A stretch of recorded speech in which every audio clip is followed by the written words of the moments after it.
Sí. Ya van a empezar a entrar.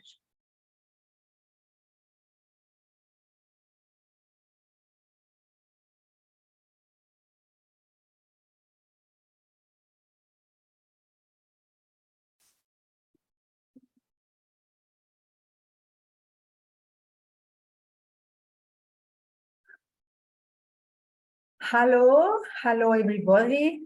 Dear Matthias, lieber Matthias, guten Morgen, guten Abend. Dear Jan, hello, how are you, my dear? So we are here. I am happy to see you, and we have Alan here from Tallinn. Hello, Alan. How are you? Happy New Year also. And who else is coming? Let me see, because we have many guests. Erki, Sherif, Erki, comment allez-vous? Hello, Soledad, mucho gusto. Bienvenida. And very nice to see you all, because this is a very special and emotional today, our session. Jacobo, hello, dear Jacobo. Welcome to our session. Hugo, Andrea Ricci Maccarini, ¿cómo está? Carísimo. Dear Dick, Stasny, how are you? Great to see you. And dear Sten, great to see you also. And Ana Gloria, bienvenida, Ana Gloria. So we are very happy to be here with you today. And we are going to have open videos, but closed audios. And I think we shall begin with our wonderful program.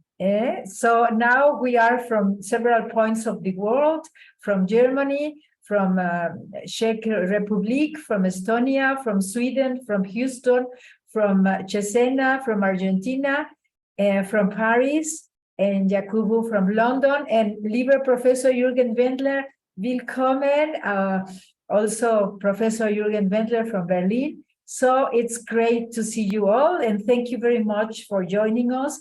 Many of our dear members couldn't come today, and as you know, we send many dear greetings from our board directory, Sherry, Dr. Erki Bianco, our dear Dr. Austin King, and our dear Isabel Garcia Lopez. So, as you know, the program, as I sent to you, well, we have a special tribute to our dearest friend, František Sram, and of course, remembering by Professor Jan Svek. We also have a very nice presentation from Dr. Jacobo Karagama, and our new members, 3 new members, self-presentation.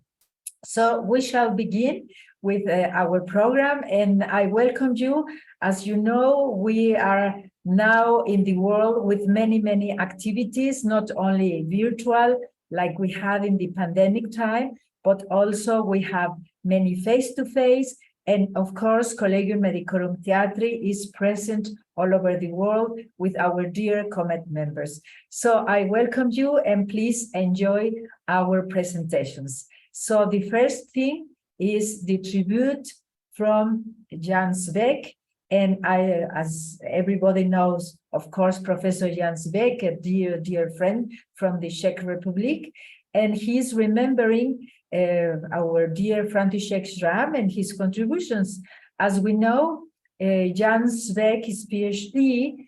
He is a physicist performing basic research on production of the voice. Let me change this because this is bothering me. Yes, of human voice. He also has a master's degree in fine mechanics and optics, and as well PhD degree in biophysics and medical science. He's a research scientist at he has been a research scientist at the Center for Communication Disorders in Medical Health in Prague, and also in the National Center for Voice and Speech with our dear Ingo Titze, also CoMeT member in Denver, Colorado, USA, and at the University of Groningen in the Netherlands, with also our dearest Harm Schutte. And currently he is at the Palaki University, Olomouc, I'm sorry for the pronunciation, dear Jan, and serves also as an associate research scientist at the Voice and Hearing Center in Prague, in the Czech. He designed a wonderful development with Harmschute video chromatography, a method for high-speed visualization of vocal fold vibrations, which is being used for advanced diagnosis of voice disorders. And I have to say, I am a really fan from video chromatography. His research interests include acoustics, biomechanics, voice measurement methodology, singing voice, and he also collaborates with numerous research teams around the world and lectures, of course, worldwide. From 2004 to 2011, he served as the chairman of the Voice Committee of the International Associations of Logopedics and Phoniatrics, YALP. And well, he has interdisciplinary research focused on production of human voice, of course, through combination of his wonderful knowledge from acoustics, physiology, biomechanics, laryngology, engineering, singing science, and many other fields. Most active research areas are the visualization of vocal fold vibration through video chromatography, principles of voice measurement, voice registers, voice dosimetry, determination of biomechanical properties of vocal folds, vocal fold and vocal tract modeling, wonderful, and clinical measurement of voice, and of course, scientometry.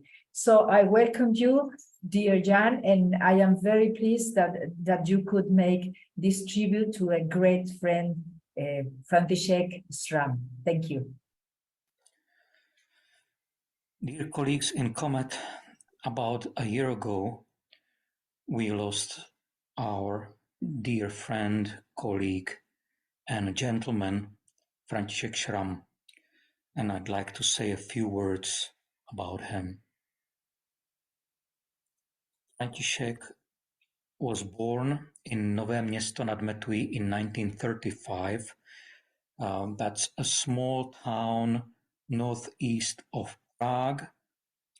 His father was a medical doctor and his mother was a nurse, so it was a medical family. He studied medicine at Charles University in Prague and finished his degree in 1959. And then he started to work at the famous phoniatry clinic of the Charles University in Prague. And his teachers were the famous Professor Seemann and Professor Sedláčková. František Schramm became a very important representative of so-called Czech phoniatric school. Then he started to work at the Institute of Postgraduate Medical Education in Prague, first as an assistant professor, and then in 1987 he became the head of the Department of Phoniatrics and Audiology and was responsible for postgraduate education for all Czech and Slovak phoniatricians. In 1991, he founded a private center for communication disorders in Prague, which is now so-called Voice and Hearing Center Prague, headed by Dr. Vidrová. His scientific interest was in diagnostic methods. He was very much interested in electromyography and published very interesting papers, especially about the vocalis muscle and internal laryngeal muscles. Also, he was interested in optical methods such as Moiré topography and holography. For instance, here you can see how you can quantify the symmetry of the articulation in normal and pathologic subjects. And absolutely remarkable is his contribution to physiology and physiopathology of brass instruments playing, and you will have the chance to see his film from 1983 about physiology of tone production in playing brass instruments. He became the first clinician to introduce video chemography into clinical practice in 1996 That's also when I met him for the first time, and we started to work together. And together with Professor Harmschutte, we made a scientific video which was awarded um, the scientific video at the World Congress of Sydney. And we were very happy about that. And František was absolutely crucial in making that video. František made over 9,000 examinations of patients with video chemography, and thanks to his investigations, we could really distinguish different kinds of vibrational disorders in vocal folds with video chemography. So like here we have normal voice, and all of these are pathological voices of different origin. Oh, I'm sorry.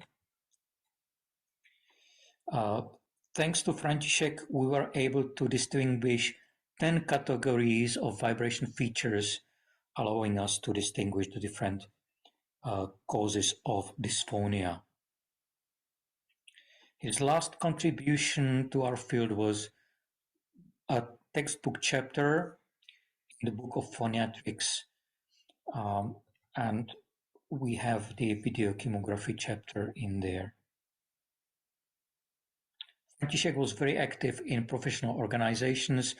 He was the member of the board of International Association of Logopedics and Phoniatrics. He was a voice committee member in the Union of the European Phoniatricians, and he received many awards like honorary memberships in the Czech Society of Otorhinolaryngology and Head and Neck Surgery, of the Union of the European Phoniatricians, European Academy of Phoniatricians, or International Association of Logopedics and Phoniatrics. František had very supporting family, especially his wife Tatiana and his 4 children, Barbara, Kateřina, Jakub, and Ondřej. If František was here, he would say best wishes for the future to all CoMeT members. And I miss him very much. Thank you for listening.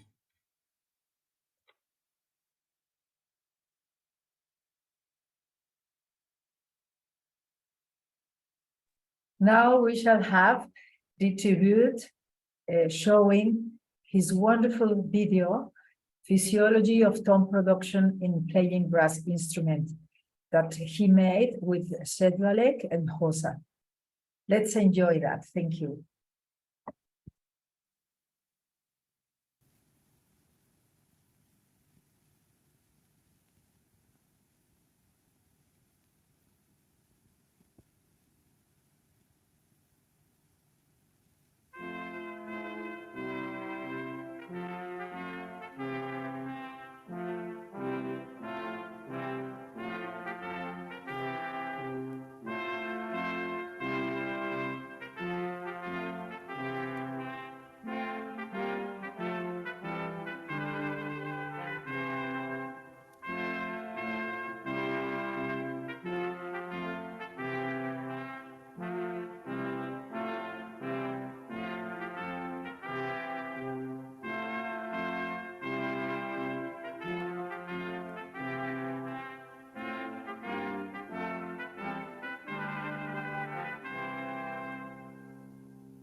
A lateral X-ray cinematographic picture enables us to observe the activity of the organs of speech in playing brass instruments.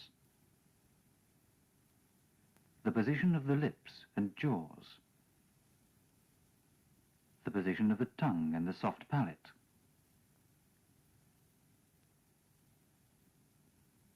the oral and nasal cavity, and the pharynx. The tuba has been chosen as an example. The jaws, set slightly apart, can be seen in producing a tone in mid-position. The volume of the shape of the oral cavity and the movements of the tongue are the same as in pronouncing the syllable ta.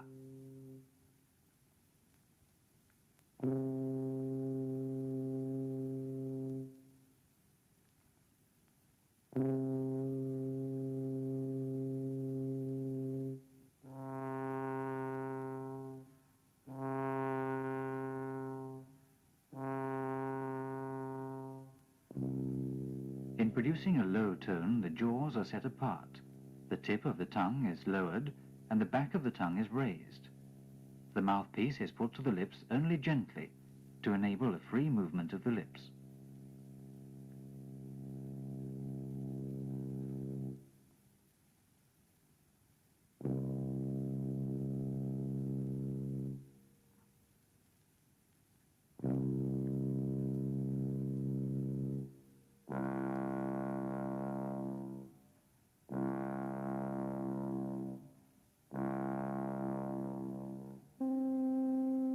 In producing high tones, the jaws are only slightly open, and the shape of the oral cavity is similar to that in producing the syllable T. The tip of the tongue touches the edge of the upper incisors, and the back of the tongue moves backwards. The mouthpiece is pressed firmly to the jaw.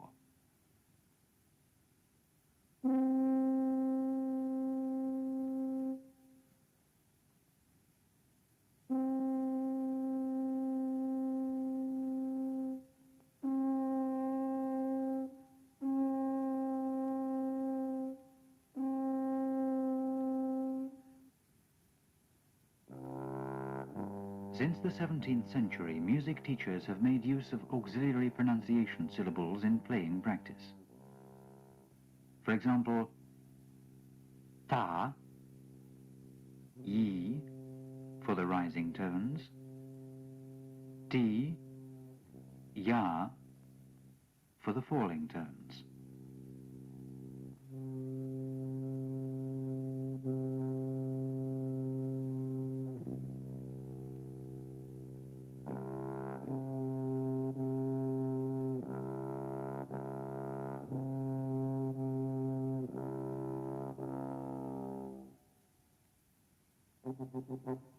The activity of the tongue, especially of the tip of the tongue, is of utmost importance, which is stressed in staccato. Similar conditions can be seen in playing the trumpet. The phasing of the position of the organs of speech in producing a tone of medial pitch.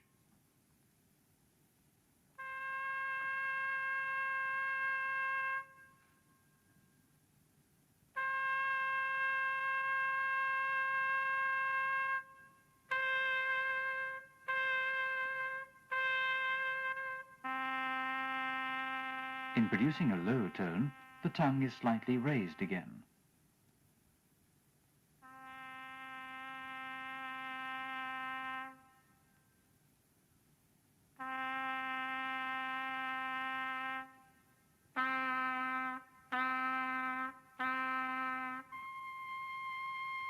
In producing high tones, the back of the tongue moves backwards and is lifted. On the X-ray, we shall see that the vibrato is also produced by the tongue.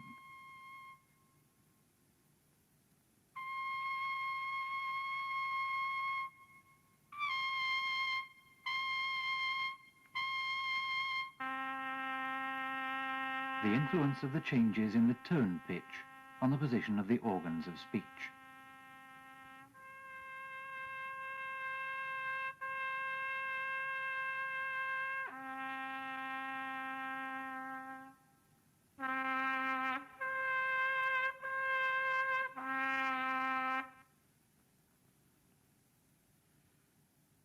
In staccato, the tip of the tongue rapidly touches the upper incisors.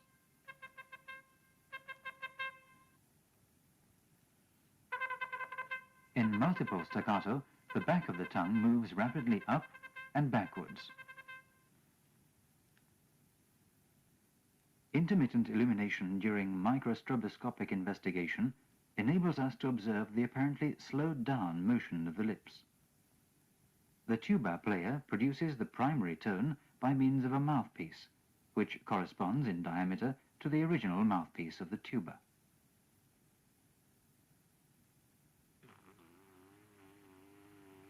In producing low tones, the whole mass of the lips is vibrating. The amplitude of the vibration is strong, and the edges of the lips are rounded.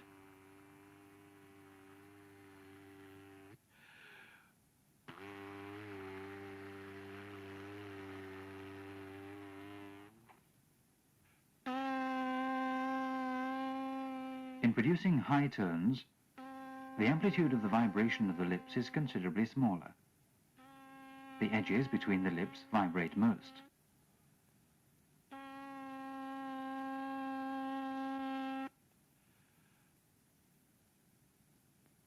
A transparent mouthpiece is used to enable observation of the movements of the lips in playing musical instruments. This enables us to observe the actual vibrations of the lips in playing brass instruments. The conditions for the vibration of the lips are considerably better if the original mouthpiece is connected with the instrument. Attachment of the resonatory system of the musical instrument influences the vibration of the lips considerably. The amplitude is greater and more regular.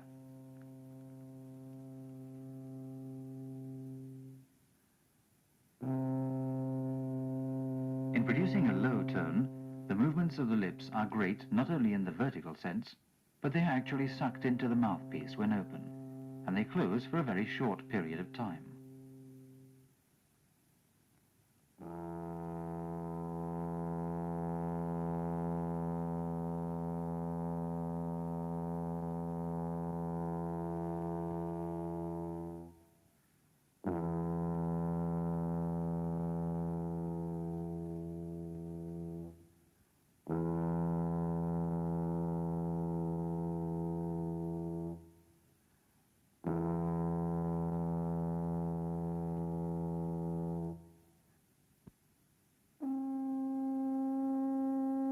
In producing a high tone, an ever smaller edge segment separates from the lip through cross-tension and vibrates intensively.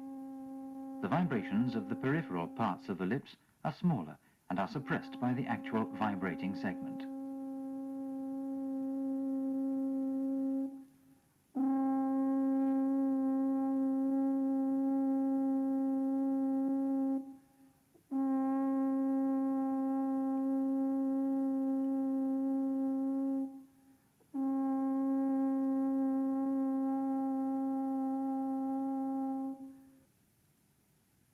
Investigations show that not only the resonatory system of the musical instrument, but also changes in the articulation position of the organs of speech and the activity of the tongue largely influence production of the basic tone, and enable regular vibrations of the lips, guided by physical laws as the vibrations of the vocal cords and the larynx.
So this is a great contribution to the knowledge of the human voice and the knowledge how human body can make this kind of art. I thank you very, very much, dear SRAM. We always remember you, and please accept this as a very small but very, very passionate tribute to you, to your work, to your presence all over the world. And we thank you very much from Collegium Medicorum Theatri. And of course, very special thanks to you, our dear Jan, for this great idea that you could make this small tribute to our Franta. Thank you very much. And of course, thank you to you, because it's very emotional to see how Franta make this kind of excellent research with some other contributions from the Czech Republic. Thank you very much. And now we are going to talk about Jakubu Karagama, that he is a new CoMeT member 2022, as you know. He's international renewed voice doctor and laryngologist based in London. He has a private practice at the Shard Hospital London and the Circle Health Group Hospital in Blackheath, London, and the Alexandra Hospital in Manchester. His private practice is at Guy's and Thomas Hospital in London also. He's a member of the British Association for Performing Arts Medicine, British Voice Association, British Laryngological Association, European Laryngological Society, now also Collegium Medicorum Theatri, ENT UK, and Royal College of Surgeons in England. He leads the Voice, Airways, and Swallowing Service at Guy's and St. Thomas Hospital in London, and he's honorary fellow at the Royal Northern College of Music, Manchester, and an expert in management of professional voice disorders using latest minimal invasive endoscopic laser technology and cold steel. And also, he's a founder and course director for London and Manchester phonosurgery course, laser laryngeal course, and TNO and dysphagia course. He's keen in voice research and has obtained an NSc in advanced voice research at the University of Newcastle upon Tyne in 2005. He lectured as keynote speaker in several international meetings. He has presented his research and won prizes at national and international conferences, including North of England, Otolaryngological Society meeting, Royal Society of Medicine, British Association Conference of Otolaryngologists, VACO. He has authored and co-authored over 50 publications, and he's an honorary senior lecturer at King's College, University, London. He was the first secretary of the British Laryngological Association. Thank you very much. Please enjoy the presentation of Jakubu Karagama. Hello, thank you for the kind invitation today. My name is Jakubu Karagama. I am a consultant laryngologist based at Guy's and St. Thomas's Hospital. So this is where we are, based in central London, just between the London Bridge here and then the Tower Bridge here. So this is my NHS practice here, and my private practice is at the Shard here, which is the tallest building in the UK here, and I am on the 6th floor. The title of my talk today is Surgery in Professional Voice. Less is more. Just a little bit about myself. I completed my higher surgical training at Newcastle upon Tyne, northeast of England, where I also did masters in advanced voice research and fellow Royal College of Surgeons of England, and I also later on completed a postgraduate medical certificate in education. So we know that there are so many conditions that can affect the vocal cords, whether it is among singers or anyone else. And this ranges from the simple muscle tension. Well, I said simple, but it can be very difficult to treat, and could be postnasal drip, reflux, hemorrhage, vocal fatigue, laryngitis, nodules, and even vocal cord paralysis. But the title of my presentation today is really to share my experience about doing the minimum on some of these patients, and sometimes less is more when it comes to managing the professional voice user. So I always consider the non-surgical management first, and this could be speech therapy, singing coach, or simple rest, anti-reflux medication, or short course of steroids, and leave the surgery as a last option. There are conditions that from the start, you know that they're going to require surgery. And even in such cases, I like to see them the second time, usually after some voice therapy, before I take them to the operating room. So I'm going to share with you a few cases here. This is a case of a young singer who experienced some pain in his throat during singing, and then that followed by coughing out of blood, and then lost his voice completely for 5 days before he could sing again. So the patient's voice was already better, almost back to normal by the time the patient presented to me, and he just wanted to check that everything is okay. So in this patient, I noticed asymmetry of the arytenoids. Now, asymmetry of the arytenoids could be incidental findings, or it could be due to muscle tension. And in this patient, it's not clear whether he's always had this or whether this followed the episode of the hemorrhage that he had earlier on. Nevertheless, I refer this patient for voice therapy as there is no role for surgery in this patient. So I'm just going to play the video for you to watch. Music louder. You count 1 to 5 for me. 1, 2, 3, 4, 5. So you can see how tense the epiglottic fold is.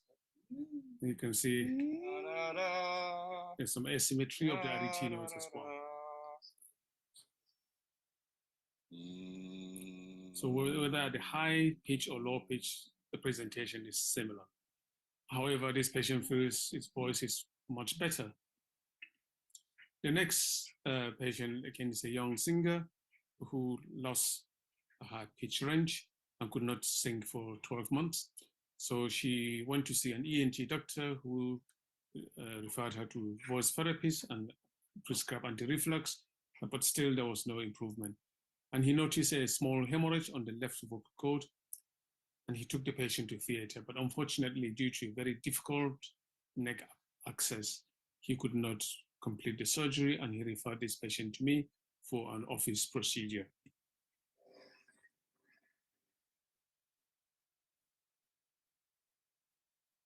So you can see a hemorrhagic polyp there on the left side with contralateral lesion. So this is without stroboscopy.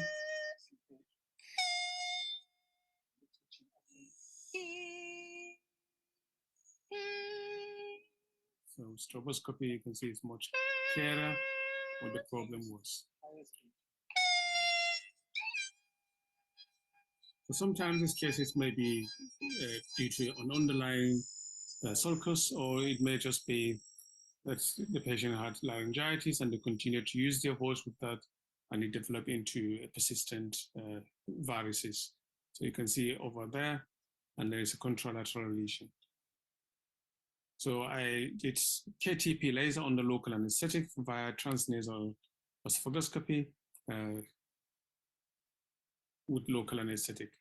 So this is the patient after anesthetizing the larynx. So with the KTP laser, because it's an angiolytic laser, it can coagulate the blood vessels underneath the epithelium without damaging the overlying epithelium. So you try to do the most minimum, and as soon as you notice changes in the blood color, in the blood vessels, that's the time to stop. The idea here is not to vaporize anything here, because you can end up with a permanent scarring on the vocal cord. So I normally set it at a very low energy, again, non-contact mode. And in such cases, you can almost like shine the light onto all the blood vessels there. Because this KTP laser has more affinity for blood vessels, you find that the blood vessels get coagulated before any changes on the vocal cord itself. So this is the patient's larynx 2 months post-op.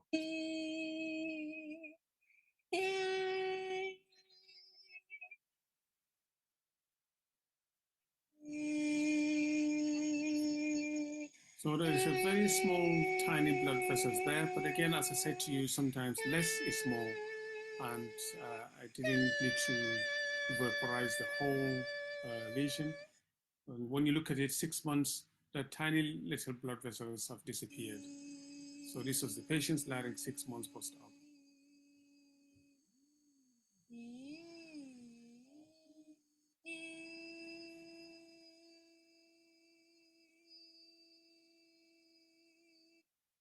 Again, hemorrhagic polyps, sometimes they do resolve on their own, but there are times whereby it can get worse, especially if patient does not comply with the voice rest. Come look at me, I know that I love you.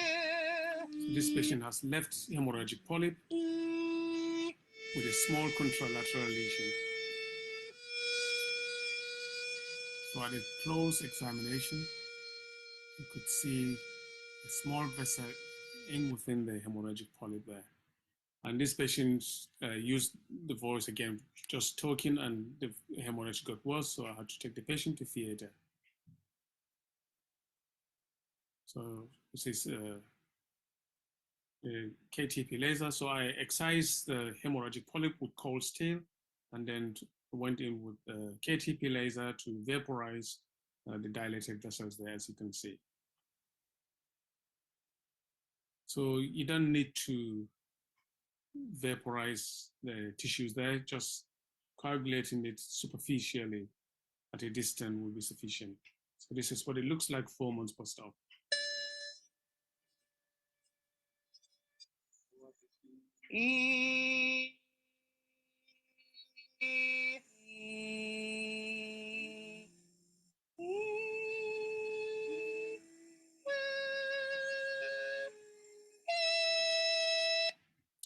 So the next singer is a quite interesting one, and it poses some challenges to me.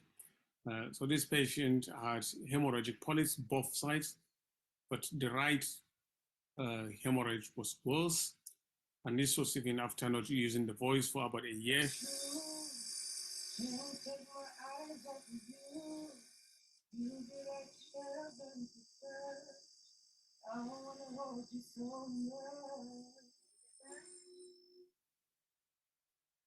So just changing the light on the stack system, so you can see quite significant hemorrhage on the right side, or you could say it's a varices here, because this is already formed, or you could call it hematoma. So I sent the patient for voice therapy, and after 6 months, there is still residual right vocal cord hemorrhagic polyp with contralateral lesion on the left side, I would think.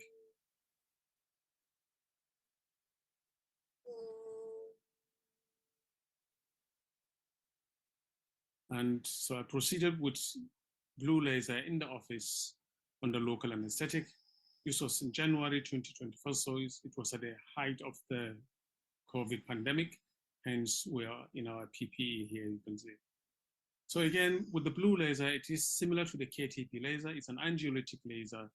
You do not need to make contact with the lesion, because we just want to vaporize or coagulate the blood vessels and keep the overlying epithelium intact.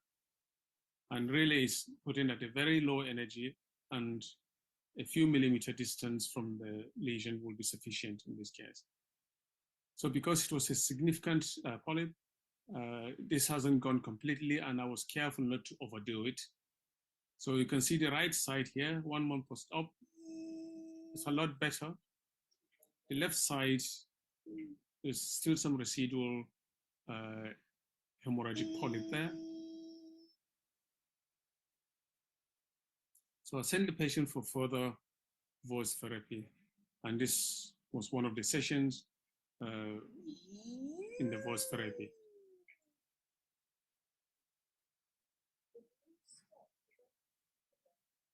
The blue spot is on the key again.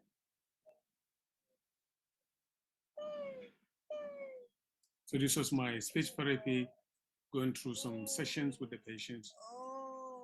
And sometimes she used the endoscope image to guide the patient on some of the actions that he needs to do.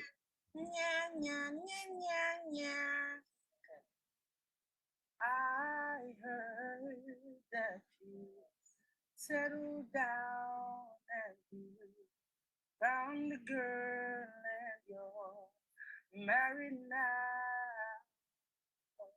I heard that your dreams came true. Yes, he gave them. So the right hemorrhagic polyp resolved, but there was a residual one on the left side, and the patient was still slightly symptomatic. So I took the patient to the operating room on this occasion, and I noticed a small type 1 sulcus on the left vocal cord. And so what I did was I did, again, angiolytic lasering and injected dexamethasone steroids by way of hydrodissection.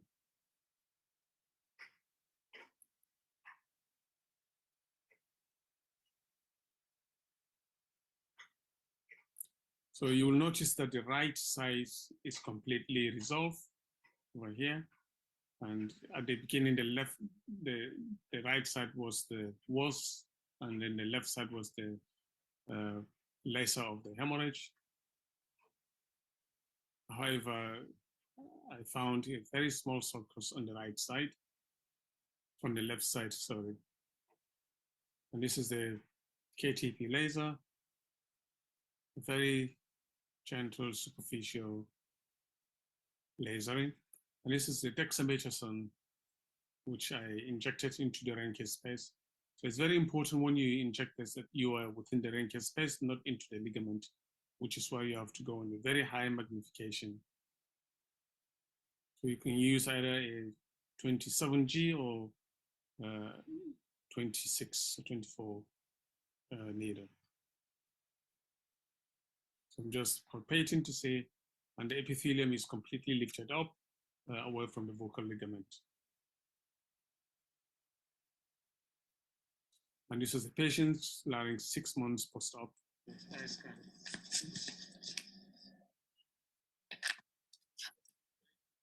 And he's generally happy with the outcome, and he's back to singing again.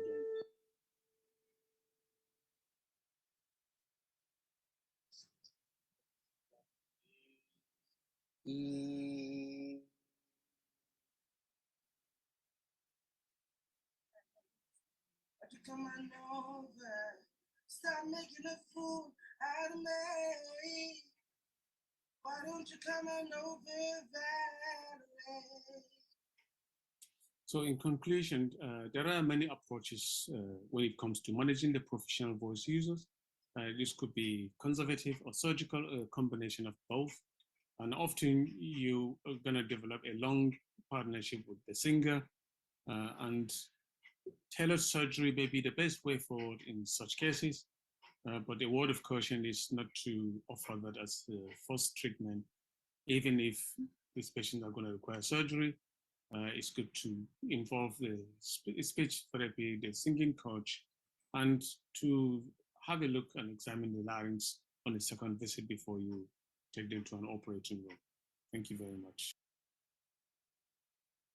Thank you very much, Jakubo. So this is a great presentation, because in Colegio Médico Teatro we have been discussing, and we know that phonosurgery is a wonderful tool, but we have to, as you said, to involve all the team, and of course the singer also, and be careful with only to have beautiful vocal folds, but to have functional vocal folds. And that's why indirect phonosurgery is always, as you showed us in the cases that you manage, is very important. Anyway, we shall have open discussion after the academic session. Thank you very much.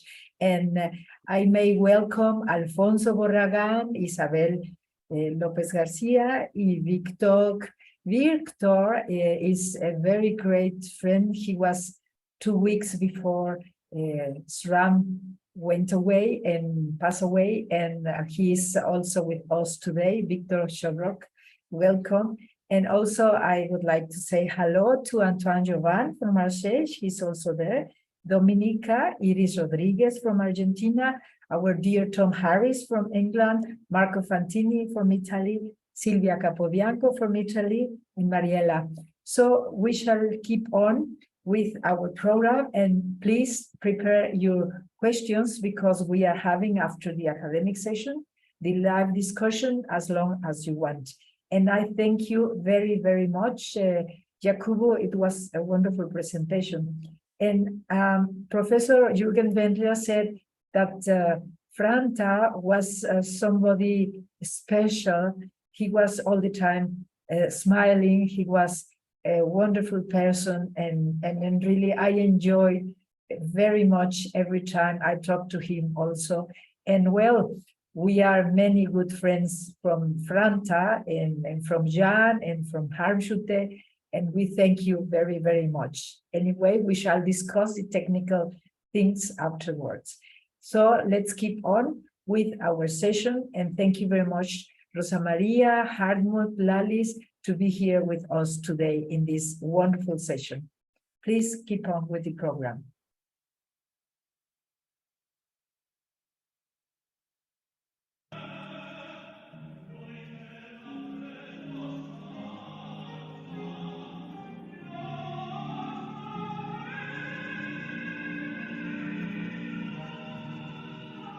Hola, I'm Carles Exposito, and I am a physical therapist specialized in performing artists.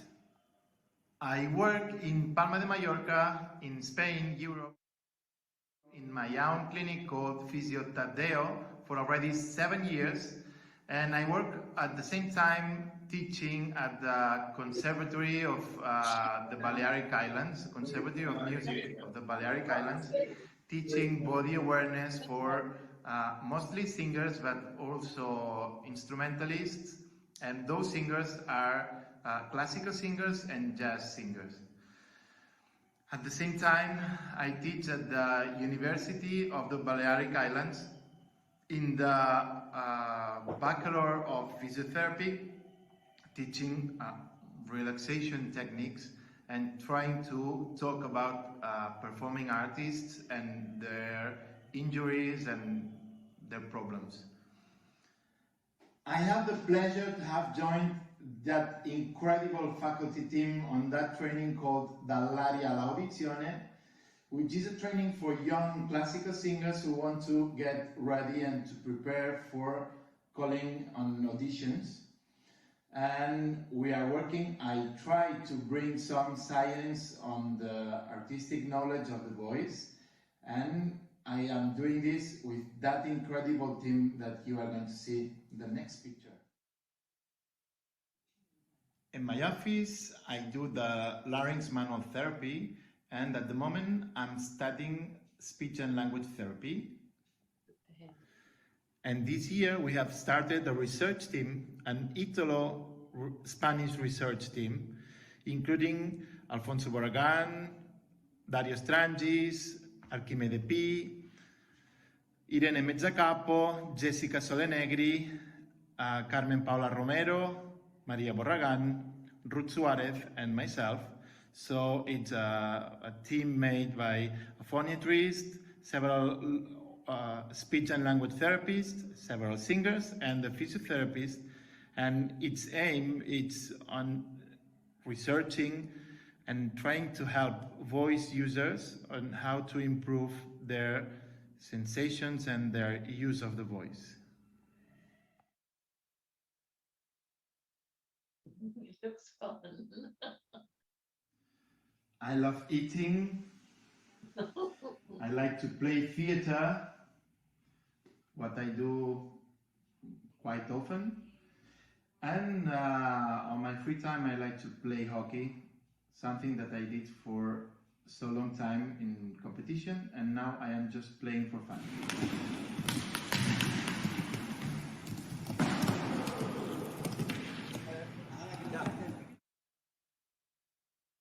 Oh, that was lovely. What a nice chap.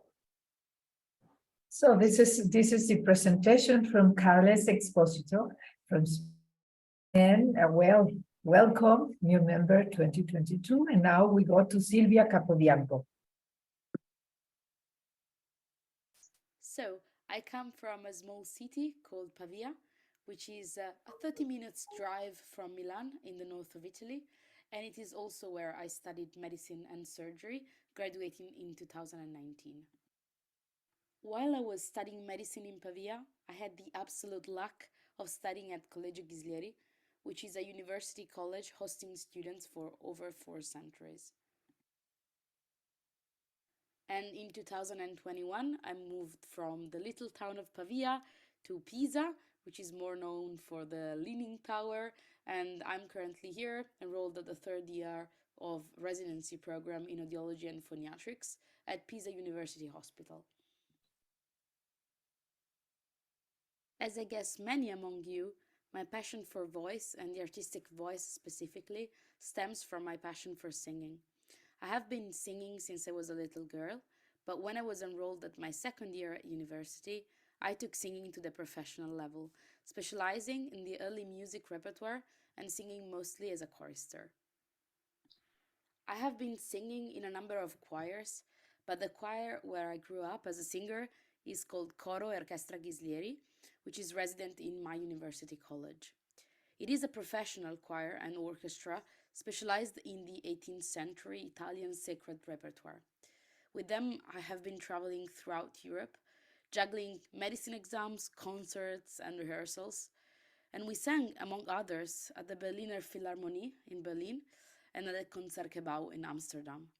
And in 2022, we won the International Classical Music Award in the category of choral music for our latest release. In 2017, I won the Armenise Harvard Scholarship to research at the Harvard Medical School in Boston, and I spent the summer at the Massachusetts General Hospital Voice Center under the guidance of Bob Hillman, researching on ambulatory voice monitoring applied to hyperfunctional behaviors in singers. And this was my discovery of voice science and the voice tribe.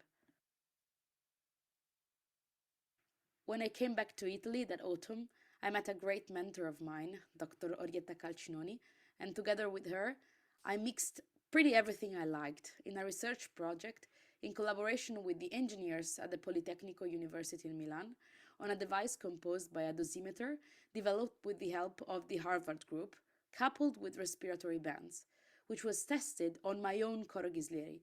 So I got to be a voice researcher behind the scenes, a singer on stage, and even a subject of my own research. Isn't it crazy? And currently I'm in Pisa, enrolled at the 3rd year of the residency program in audiology and phoniatrics.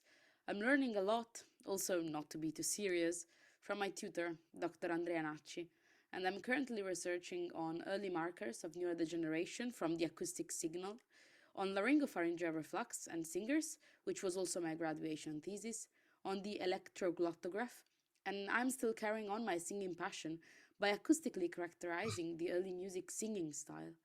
I'm also doing some audiological and vestibular research and carrying the medical residency life, which you can imagine how it is. I've had some great mentors on the road, and I would like to remember here Don Miller, who I met the first time in 2018 in Milan for a course, and whom I visited in 2019 when I was in Holland for a concert with my choir. He was always very supportive of my research and my career, and he passed away too early for me to work with him, but I miss him and I miss his guidance. I'd like to leave you by sharing with you one of the most emotional moments of my singing career. There was the first time I was at the Concertgebouw in Amsterdam in January 2018 with my choir, Coro Orchestra Ghislieri. We performed a 2 hours concert, and at the end we performed the Dixit Dominus by Vivaldi, and this is the last movement. We were so emotional about being on the stage where Stravinsky and Rachmaninoff had performed, but again, it was such a great experience, and really probably my voice passion stemmed from there. And this is again is to thank you for accepting me. I hope I can contribute as much as I can.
So thank you very much for the self-presentation. And as you notice, we have new members that are really wonderful in different disciplines.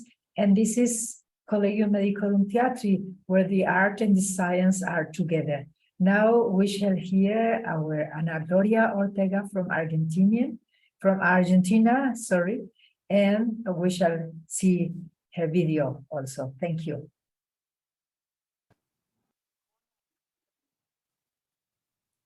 Greetings from Argentina.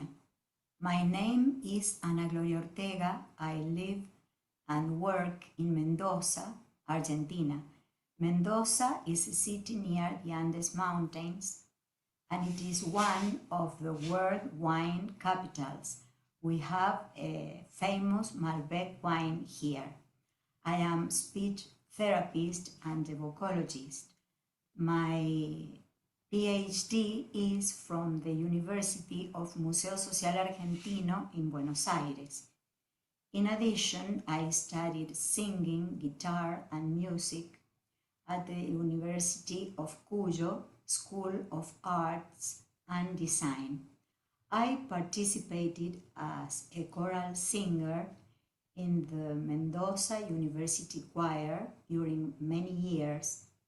In that organization, I currently work as a vocologist. I am a former professor in the area of voice. As a professor in that area, I taught in the School of Medicine and in the School of Performing Arts. There, I could unite medicine and art as a researcher. That activity allowed me to publish several papers related to child's voice, actor's voice, singing voice, voice mutation in singers and non-singers, electroglottographic evaluation of the passage of the singing voice, among others. I presented many papers at the symposium of the Voice Foundation. There, I met Eugenia Chavez, Marcus Hess, and Joseph Schlömicher when we were much younger. I wrote 2 books, one of them, Endocrinophoniatria, for the University of Aconcagua, with the collaboration of Dr. Osvaldo Caballero. The other one, Wind Instruments and the Larynx, Warm-up and Cool-down Routines, published for the University of Cuyo, University of Cuyo, as an ebook.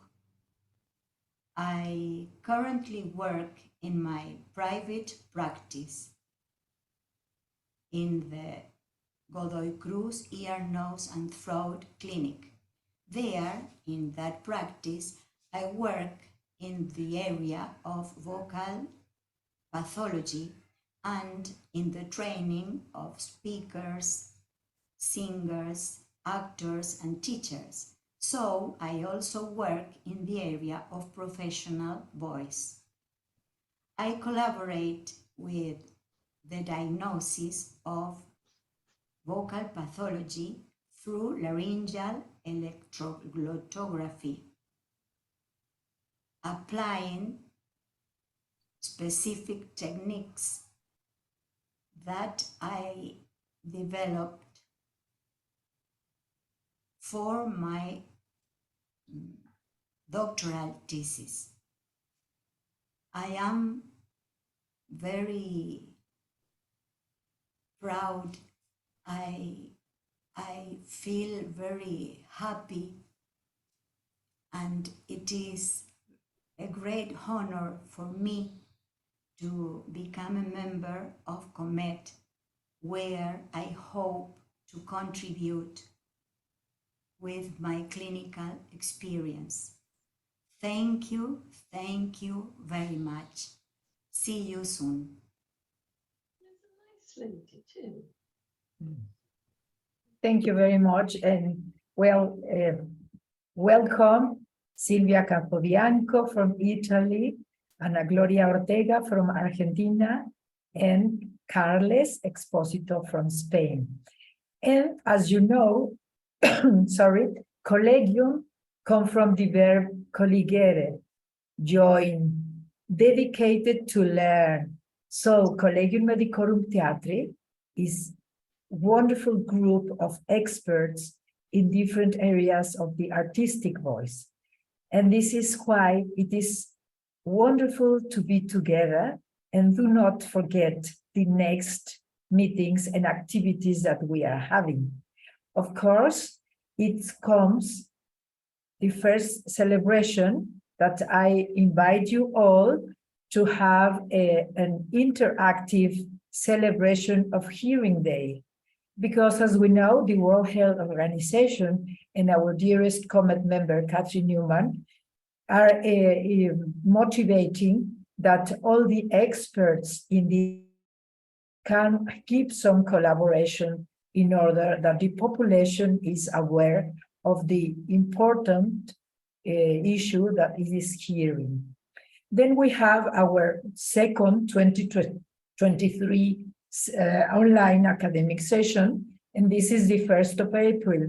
We have already begun to have some very interesting presentations, but I do invite everybody to send the presentations. Also, we are considering, as you know, and as we talk in the past celebration from our toast for CoMeT, that perhaps we are going to organize roundtable in this academic online session.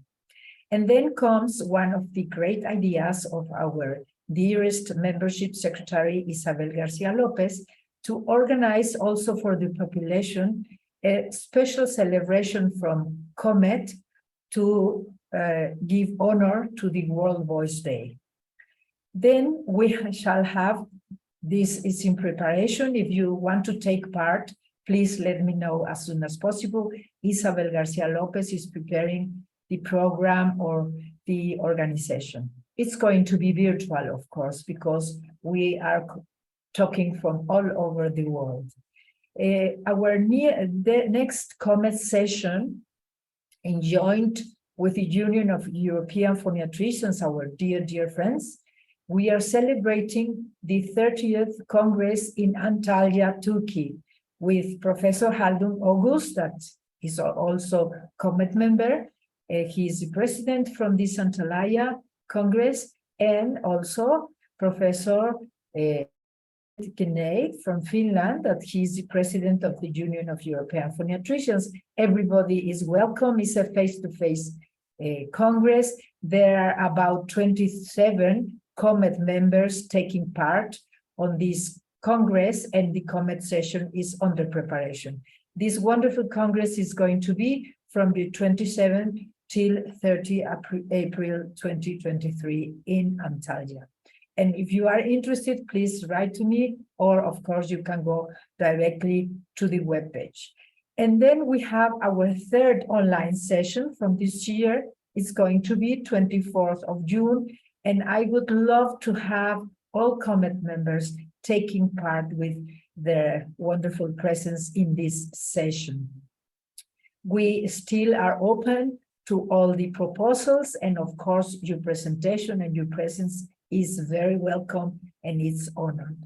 And then we shall have a special CoMeT session in the Voice Foundation Symposium. It's going to be 31st of May from 8:30 till 12:30 in Philadelphia, United States. And I would love that you tell me if you are coming to the Voice Foundation. It's going to be face-to-face, that you consider also as CoMeT members to take part in this CoMeT session. And we shall have also our General Assembly, and I am trying to do it hybrid. That means virtual for the persons who are not coming to the CoMeT session in the Voice Foundation, and also face-to-face. Save the dates, and of course, enjoy CoMeT as we did today. And I will tell you also that everybody in CoMeT is invited to talk and take part of our webinar that we are preparing for July. It's going to be, of course, virtual, and we are going to talk about diagnosis, treatment, education, and research. Do not forget, this webinar is also for the general population, so we can invite everybody and we shall see our presence in the world of the artistic voice. This is to remind you that we are having this UEP Congress in Antalya, and I want to congratulate, the next one please, the organizers of the British Academy Conference of Otorhinolaryngology, Head and Neck Surgery, BACO, because they are celebrating a wonderful meeting, 18th meeting, in February 15 and 17, and we are invited also, and there are about 10 CoMeT members taking part of this conference. And now I would like to also give a congratulation to our dear friends that are in IFOS. Now, as you know, IFOS, International Federations of Otolaryngology Societies, is in Dubai, and they had wonderful time and wonderful presentations. And of course, our dear Professor Khalid is also there, Ahmed Genei, Dirk Murve, Sonja, and many other dear friends. And in the next session, we shall have a small, but also with warm greetings to the world and to the family of Professor Dr. Nobuhiro Ishiki, and also our dear honorary member, the next one please, Susanna Naidesh, who was one of the honorary members in 2019 that we made a special 50th anniversary of CoMeT in Buenos Aires, Argentina, and she was there and she was very happy. So we shall talk about these tributes. And please do not forget in our closing remarks that the proposal of the pilot group of CoMeT members supporting academical young researchers, you are also welcome if you want to take part of this special group.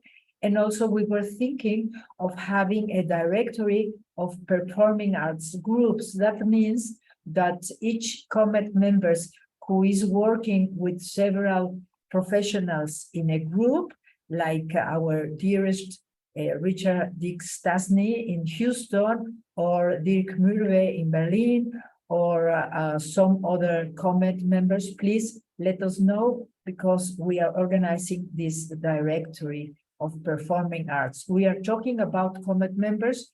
We are also organizing that the recommendation for these CoMeT members, and we shall have also a special contribution, and if you are interested, please let us know about the voice guidelines contribution that Katrin Newman made in our toast celebration last week, because surprisingly, the World Health Organization didn't think about rehabilitation as in voice as a very special rehabilitation. So Katrin Newman made a proposal to the World Health Organization, and also to the Union of European Phoniatricians, and also to us, Collegium Medicorum Theatri, to take part and contribute in these voice guidelines that are very important in the rehabilitation. Also, we have this CoMeT history committee. Everybody is involved, and mainly our dear Austin King, and of course, everybody is welcome. If you have pictures, if you have some other things that belong to CoMeT history, please let us know, because we are 53 years old. Do not forget that. We are one of the oldest, but not old in a very sad way, but old because we are experienced and we are lovely, and that means that we need our history. Our webpage, there are many pictures, and if you have more ideas for the webpage, let me know. And of course, we have the membership works that is wonderful. We have the glottoplasty interview that was made in Berlin to Professor Jürgen Wendler by Dr. Malika, and also the history of the Union of European Phoniatricians where you are having a lot of our CoMeT members taking part also in this history as Frontal made.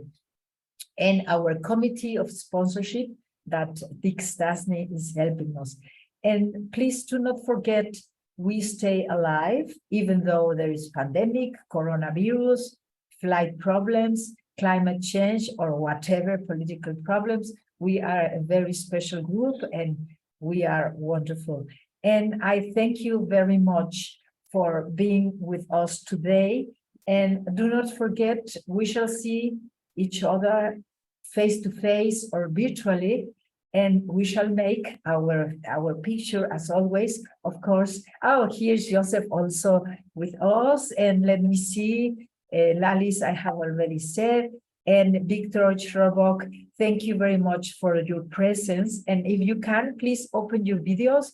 If you don't want to be in the picture, it's okay. Wolfram Seidner, Lieber Professor Wolfram Seidner, this is great to see you and to have you in our. Of course, please do not forget, I know everybody has many family appointments or some special issues, but we try to make that on Saturday in order to have a live discussion. The concept of Collegium is to join, to learn, and to discuss. And of course, everybody learns. For example, today with the great presentation of our dear František Sram, and also from Jakubu. And also we learn what is each new member doing in the world, because it's interesting, Silvia and Ana Gloria, and of course, Carlos. And all of you are wonderful personalities in the artistic voice world. So please do not forget to come and join us and give your ideas as we had the last time in our toast. And thank you very much for the hosts as Mariela, Hugo, and well, this is great, Rosa Maria, this is great seeing you. Hartmut, Lalis, and Natalie Watson is also here. They are still in attendees, but it doesn't matter. We are all here in CoMeT. CoMeT is a great family, and we are preparing for 24 to see who is sponsoring or who is organizing the Collegium Medicorum Theatri. So please give proposals. Let's go to the world, even though there are coronavirus or there are pneumococcus or whatever. We are a family and we have to visit all the wonderful places in the world that we have already visited. So let's take a picture, smile, and don't go away because we have a very interesting live discussion. Okay, and make many pictures from us, please. I want to thank our dear technician, Carlita. Please make many pictures and smile, big smile. Here we have Isabel also, and our dear Tom, and Sarah Harris is also there. Wonderful, wonderful, everybody is here, and I thank you very much. And so let's go to the live discussion. And after the compliments to Jan Zweig, I would like to ask Jan, and of course, as live discussion, please erase your hand if you want to take part of the discussion with comments. And please feel free, if you don't want to stay in the live discussion, to go. And I thank you very much for your presence. And dear Jan, in order to exactly understand how was the personality of our Franta, in order that he was very interested also that the human body took part so special videos of the lips, and of course all the let's say X-ray videos that he showed. We know our dear Bernhard Richter with Matthias Echtenach and some other persons of our CoMeT group are also making wonderful things in Freiburg and München with the resonance, looking at the physiology of the singers. But now with the Franta, what would you tell us, dear Jan, please? Well, I could talk about many things about Franta, but I guess that's not really the point. Maybe one important thing to say here, which is related to the film that I showed about brass instrument playing, that Franta realized that basically the same mechanisms are involved in brass instrument playing as in human speech. The lips are vibrating pretty much in the same way as the vocal folds, and therefore if the brass instrument players have problems, have some issues with playing, they could very well visit the phoniatrician, because we could use basically the same methods for treatment, uh, like the treatment of the brass instrument players as we use for the uh, voice pathology. So that's why his stroboscopy of the lips is absolutely remarkable, and in fact that film, I think he was one of the very first in the world who really looked at it. Um, there are people who are much more famous than Franta who did the work later and published much more, but Franta really had this idea on his own, and that's really remarkable. So as I say, I miss him a lot. In fact, I am in the field also because of him. He saved me for the field because I was unemployed after I finished my doctoral degree, and I couldn't find a job. And he was the only person in the Czech Republic who really offered me to continue in what I was willing to do, or what I was aiming to do. And so I'm very grateful to him, and he was a very good friend, and he treated me. He was a medical doctor, and I was not a medical doctor. I was a physicist, but he never showed he never showed that there was any difference between the two of us. He always took me as an equal partner, and he shared his knowledge. He called me to the office when he was investigating patients which were interesting. So he wanted me to see so that I could help him later on with finding out the best ways to diagnose these people. And it was a real collaboration at an interdisciplinary level. And there is not many people like that. So that's really why I appreciate him so much. Yes, you are right. I remember the first time that I saw this great video was some years ago. I don't remember where in the world, but I was really impressed, and I congratulate him and also his group. And well, when I was in Prague, he was really very kind to show me all the research details for this video. And we do know, as experts that we are here in this group, we do know that this research means not only a lot of love, but a lot of knowledge, and also, as you said clearly, interdisciplinary team group, because this is very important. And well, I think his contribution is not only a very superficial thing, but it's a very deep thing, because we are comparing both situations, instrumentalists with singers, and we imagine all the work he has done, but also this contribution opens another kind of work for another researchers. And so I would like to ask, I don't know if Matthias is here. Yes, Dick, you wanted to speak? I was a visiting professor in Prague twice, once at the second faculty and once at the first faculty.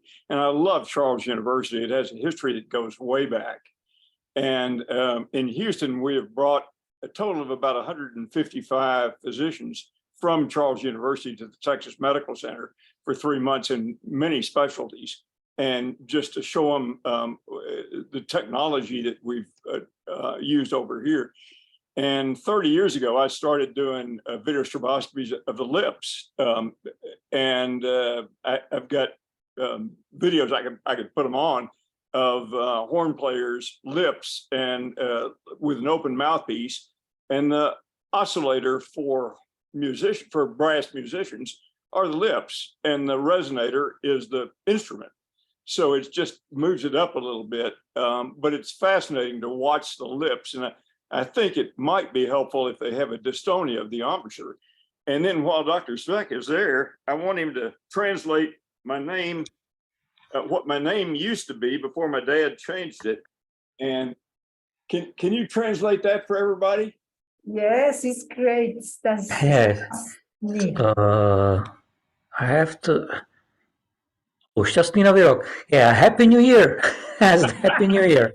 So Stasny, in fact, in Czech it was originally šťastný, and that means happy. Well, I hope it's appropriate for me, but my dad had trouble with telling operators what his name was, so he had to take the T out and put an E in there to make it a little more Anglican. But anyway, I love the Czech Republic, and Charles Bridge and Charles University are incredible. You've got a wonderful heritage there, and Prague is one of the most gorgeous cities in the world. My grandparents were from Písek, which is south of Prague. So thank you very much, Dick. And I would like to ask for example, Erky, Alan, if you have some experience working with both, with instrumentalists and singers. Alan, do you have some comment about this wonderful contribution of our dear Franta? It is known, of course, that instrumentalists, wind instrument players, that they think about different vowels and speech sounds when they produce the tone. And this was a very nice movie, seeing that yes, actually wind players do that. But for me, it's not very clear why they are doing. What is the acoustics behind that? Because of course wind instruments, they don't have words and vowels, so it's just producing the tone at different pitches. Maybe Anne, you could inform us, or do you know more about that? Yes, Jan? Yeah, well, I'm not a brass instrument player myself, but what I learned from Franta is that basically you use the vocal tract and you use the vowels to get a more steady tone with the lips. So you can also play only the mouthpiece without the instrument, but it will not be as stable as when you have the resonator in there, and the vowels help you to get the tone to get a proper attack so that it's steady right away. That's my understanding. Yes, I think so. This is important also, because if you have all the shape of the nasopharynx and the mouth, of course you have some pressure that is coming to your lips, and the resonance is important. I don't know, Isabel, if you have some comment about that.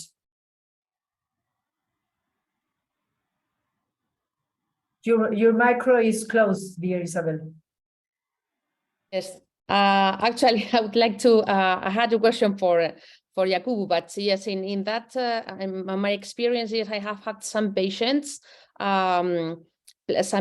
players, wind players that have had vocal problems, so dysphonia.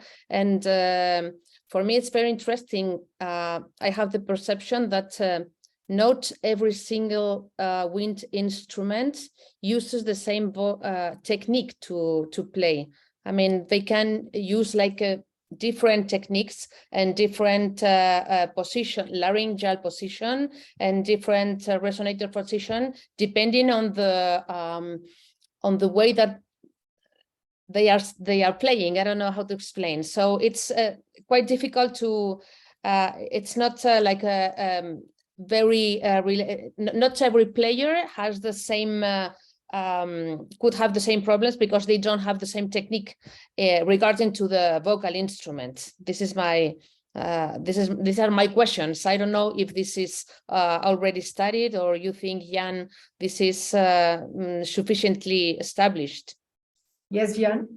I cannot tell really. I don't know myself. I'm not a specialist in this area, but I believe we certainly know that different wind instruments have different pitch ranges, for instance, and therefore also it requires different technique.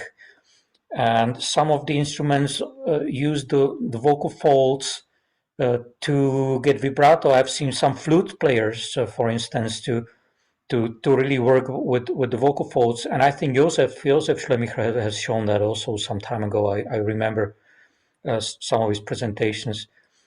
So yeah, indeed, different players could have different issues, and if they go into problems with playing, then they could very much take the advantage of the knowledge of the phoniatrician, because it's using the same organ as the voice. Mm-hmm. And I would like to ask, thank you, Jan, and thank you, Isabel. I would like to ask Erki his experience, because he's also very involved with the instrumentalist. Because we made a film about 10 years ago with high-speed camera, 4,000 frames per second, showing the lips. So it's an incredible movie. So it would be interesting to find it. It was made with IRCAM, and then it's in the research group. And it would be interesting to find the film and show it here. Yes, it would be great. 10,000 frames per second or 4,000 frames per second. So it's very interesting to see what the lips are really doing. In the strobe, it's the wrong impression. Yes, and then in my clinical experience, I have also many patients that are instrumentalists for brass instruments.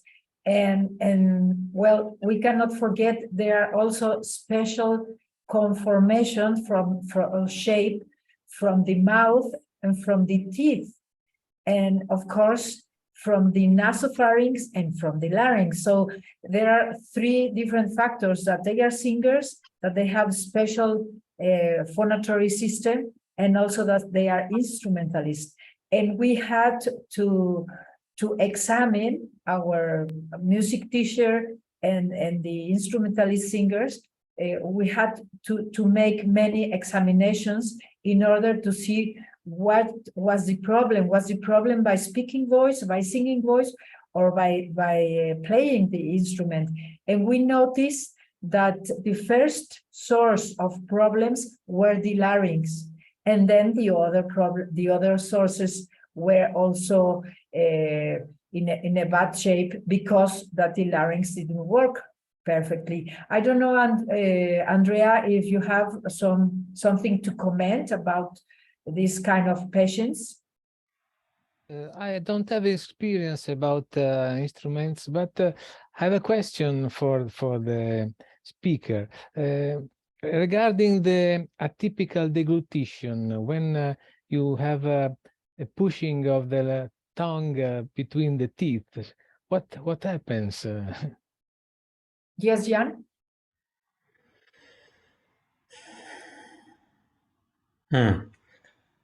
I'm not sure I can really answer. It's a problem. Well, we know that some brass players have problems with the teeth because of the very high pressures. So I guess that's the best answer I have. Yeah, and the tongue and the teeth help to basically make the closure, the occlusion, to be strong enough. And you need a lot of muscle force for that. And there could be some other issues, even with blood pressure, in fact, because when you have very high pressures in the lungs and in the mouth, it can go into the whole system of the body. So sometimes you can see even like red face in some of the instrument players when they are playing really very forcefully. So it's a very complex issue, and yeah, these people, if they need help, yeah, they could also go to phoniatricians. As yeah, I say that many times already, but I guess musicians also need help, and maybe the phoniatrician could be the best physician to help them. Yes, thank Also you. the Thank you. rehabilitation. I would like to ask Tom Harris. Yes, Tom? Yeah, hi. I just wanted to confirm to Jan that, years ago we saw some very elite wind players, reeded from a very distinguished orchestra. And all the elite players were all making totally appropriate format changes in their hyperpharynx while playing their piece. We put them up against some pretty naive oboes and things, and they still had lots to learn. The tone totally fails without matching formants to whatever it is you're playing. It doesn't seem to matter whether the sound source is at your teeth or your lips or whether it's actually down in your throat. So long as the resonance and the spaces you're making for formant tuning work, there was a very clear association between that and the expertise. Yes, Isabel? Thank you, Tom. Okay. Now your micro is closed. I'm sorry. Thank you, Eugenia. I would like to ask all of you, because I have had recently, this past year, 2 patients, 2 wind players with a specific problem that is velopharyngeal insufficiency. But this velopharyngeal insufficiency is only produced when they are playing. Actually, they both were clarinet players, and they didn't have any food or liquid reflux. They didn't have any rhinolalia, but while they were playing, the air comes from the mouth to the nose. So this is like a big problem for playing. And I would like your advice, because I have treated them with therapy, with rehabilitation, but I don't know if, like in other cases, for instance, when there is a paralysis of the velus, I used to use hyaluronic acid in the nasopharynx with good results. But I wonder if in those cases we can use anything, or do you have any experience on these cases? Well, yes, I have some problems, mainly with patients having problems with rhinorrhea, posterior rhinorrhea. That means the things like that made almost impossible because of the phlegm to move properly the velo in this instrumentalist. I don't know. I would like to ask Alfonso if he has, and then Jacobo, please do not go. Alfonso, if you want to comment something of this kind of patients, instrumentalists and singers at the same time. I have not a very big experience in this, but I agree with Isabel. This kind of problem with the nerves, with the nerves is very most frequent now with the coronavirus. For example, for the palsy for the facial nerve. Sometimes the diagnosis that we do is a dystonia, a lesion, a cortex or the nucleus ganglia of the brain. In this case, we are thinking about facial paralysis to a similar case of you, but in other area. And it's very difficult to give a hand to this patient. I haven't a good answer to help you. Thank you. Yes, anyway, there is rehabilitation also. And I don't know, Dick Stasny, are you there? You wanted to comment something? Or well, in the while that you come back, Jakubu, do you want to comment something about this kind of patients? And then we go to your person. Oh, Dick is here. Yes, Dick, you wanted to talk, Dick? I wrote a paper about 20 years ago about the hypopharyngeal pressure in wind musicians.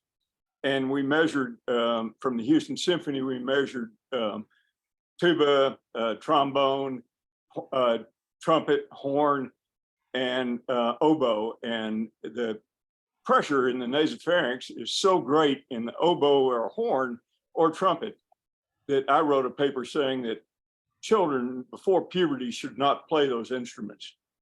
They ought to wait till after puberty, because 80% of horn players have laryngoceles.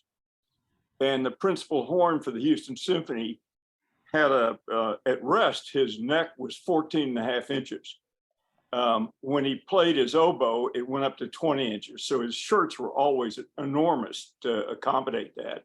So to prevent the formation of the laryngoceles, I think that, and we looked at the difference in clarinet players by doing all sorts of endoscopy. And then I wanted to do another study on Rampal and Galway, because they're totally different the way they play the flute, and look at the tongue and look at the position of the mouth when they played the flute, and vibrato and where it came from. So there are a lot of studies that can be done, but I got in a lot of trouble with elementary music educators, because I said unequivocally that children before puberty, until the fascial planes are fully formed, shouldn't play high pressure instruments. So they had to lose their trumpets and their horns and their oboes. Yes, and the other thing I was thinking, there are two issues that are also interesting that we have to think about. Is the changes not only in the frontal teeth, but also on the bite, because as we know, there are changes with the age. This is one problem. And the other problem is the diaphragm and the pressure that you are putting, because anyway, you are a singer and you are instrumentalist. So as you said, Dick, there are many things to do. I don't know, Jakubu, I wanted to ask you your opinion. Thank you, Dick. We don't hear you, Jakubu. Jakubu, we don't hear you.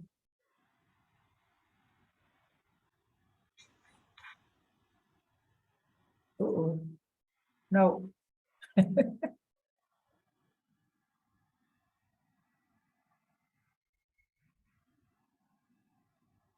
Can you hear me now? Yes, yes, we can hear you. And see you twice. Right, so that's okay. Okay. Right, yes. I've had one experience with a trumpet player, actually, and I've published it on British Medical Journal. The title is Trumpet Player. This chap, he presented to me at the age of 24 with what we call a pharyngocele. He started playing trumpet at the age of 6. And the moment he started playing, the whole of his neck expanded. It's very important to distinguish between laryngocele and a pharyngocele, because I think these are two different things. With the patient, the hypopharynx expands like a frog. And actually, the laryngeal ventricles and within the laryngeal vestibule is actually squashed in. So, which is completely different from what we term in laryngocele, because the laryngocele, the air entrance is through the laryngeal ventricles and it blows out. But in this patient, is a hypopharynx that expands completely. You can actually like sit in it. We don't know what to do with this patient, because I know someone mentioned you can do a surgery and then to tighten it up, but he's still playing. If he's not playing, his neck is fine. There are no other symptoms. The only symptoms he get is just the physical appearance of his. He can still play. There's no problem at all. And he tried actually putting like a tie around the area, but that didn't help because he feels the pressure in some other part of his neck and it hurts him. So he just carry on playing as he is, and I monitored him for 3-4 years, and there's no changes in the pharyngocele.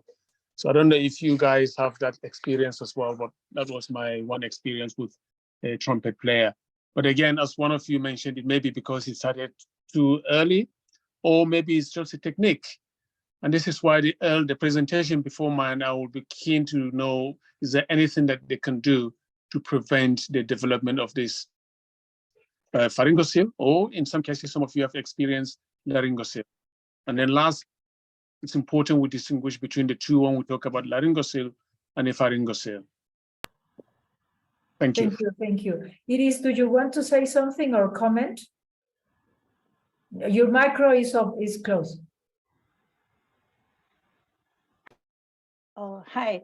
I was listening to you, very, very interested, because I don't have many experience about that singer and wine player, but sometimes I receive some type of those patients, and that's why it was so interesting to me.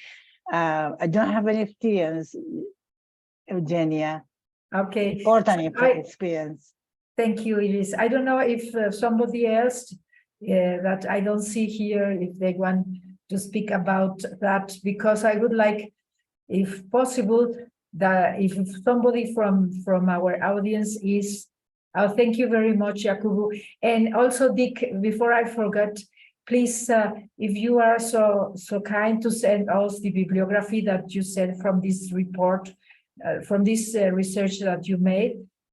I think, I was thinking also in CoMeT webpage, we can have a directory of the books of the CoMeT members, or special books or special articles that we have discussed here. For example, this from Dick or from Jan or from Alan or from all of us, to put it, the reference in our webpage, so it's easier. Many of us, we have read many articles already, but I think if we have a directory from us, is also very nice and interesting, because we are focused on these issues. I don't know if somebody else want to speak about that, or we go to the second presentation. I would like to... Yes, please, Ana Gloria. Speak. I studied voice of wind players before playing the instruments and after playing, and I studied the voice with acoustic analysis and with electroglottographic analysis, and I wrote a book about that. It will be soon in Amazon. It will be an ebook. And there is a relation, a direct relation between the way the vocal cords are working and the way the wind player is playing. Wonderful, Ana Gloria. Please let us know, because I was thinking also, as Dick said, that we can also, if somebody is especially interested in forming small groups of patients with special conditions. So I shall send the proposal of instrumentalists or wind players or brass players and singers, so we can have like a consensus of these kind of patients, and of course with the permission of the patient, and then we can study as a group and discuss things. So if and of course we invite you, Jan, even though you are not seeing clinically patients, but you are one of our stars. Okay, and then we shall go to the presentation of Jacobo. Thank you, Jacobo, for your wonderful presentation. Isabel has a question about this presentation, and please do not go, because it was wonderful. And also I have some questions to Ana Gloria and also to Jacobo. Sylvia is not here and Carl could not stay, but we shall ask them later on. Please, Isabel. Thank you very much, Eugenia. I want to congratulate both of you. First, Jan and Jacobo, I didn't say it before, and to say welcome to the new members of CoMeT, to this big and nice family that we are now. And my question for Jacobo is that I found your presentation very interesting on angiolytic laser, in which I don't have many experience with this laser. And my question is about specific problem that I have in some singers, in some professional singers, that is leukoplakia. Leukoplakia, in my experience, is a very challenging problem in singers, because what I usually do is, of course, to remove the leukoplakia, usually with cold instruments, with very careful resection in order not to produce a scar, of course, in the vocal folds, but always afraid of having a dysplasia. But I have some cases that in several resections I didn't found any dysplasia, but hyperkeratosis. But the leukoplakia comes back again. And I wonder if in those cases, this angiolytic laser could be an option. Do you think this will be a good option for professional singers? Instead, do you think it's better than removing the lesion with a cold instrument? Or what is your advice in these complicated cases, in my opinion? That's a very important question, Isabel. Yes, my experience with angiolytic laser in leukoplakia has been positive. In fact, I've had severe keratosis, whereby I tried excising it, I tried CO2 laser, and the only thing that seemed to work for this patient is the angiolytic laser. Now, this could be a KTP or blue laser, and actually, not only that, even dysplasia. Just recently, I had an 83-year-old patient with T1B cancer of the vocal cord. This is definitely diagnosed cancer. He's got a severe COPD. So he was offered radiotherapy because he's not well enough for surgery. But then the oncologist warned him about the complications from that. So he declined that. So I treated this patient with the blue laser. I think I've followed him for 3 years now, and there's been no recurrence. It cured it. I did a biopsy, and there's no lesion. So we follow these patients very frequently, like every 3 months. Sometimes I do the blue laser in 2 months or in 3 months, depending on the recurrence. And it's just amazing how it maintains the mucosal wall on this patient. It looks like as if nothing has happened there. But not only leukoplakia, lots of the epithelial lesions. It's just unbelievable how it responds to this angiolytic laser. All our cases of RRP now, we use that. So in the office, we have the blue laser, so we use it for it. In the operating room, we have the KTP, we use that. They work similarly. The main difference between the KTP and the blue laser is that with the blue laser, it can cut without making the contact. And also it's portable, it's smaller, and it's cheaper as well. And the KTP is slightly larger, but with KTP, you may have to make a contact if you're cutting. But if you're doing angiolytic laser, you don't need to make contact. So I will, definitely recommend you try the angiolytic laser for the leukoplakia. You don't need to burn the whole thing. You just need to coagulate it, and then you review the patient. And again, as I said, doing less sometimes with this is doing more. you see more outcome with that. So yeah, leukoplakia, dysplasia, keratosis, early stage, even T1, you can have positive response in these cases as an alternative treatment. Thank you very much, Jacobo. Isabel.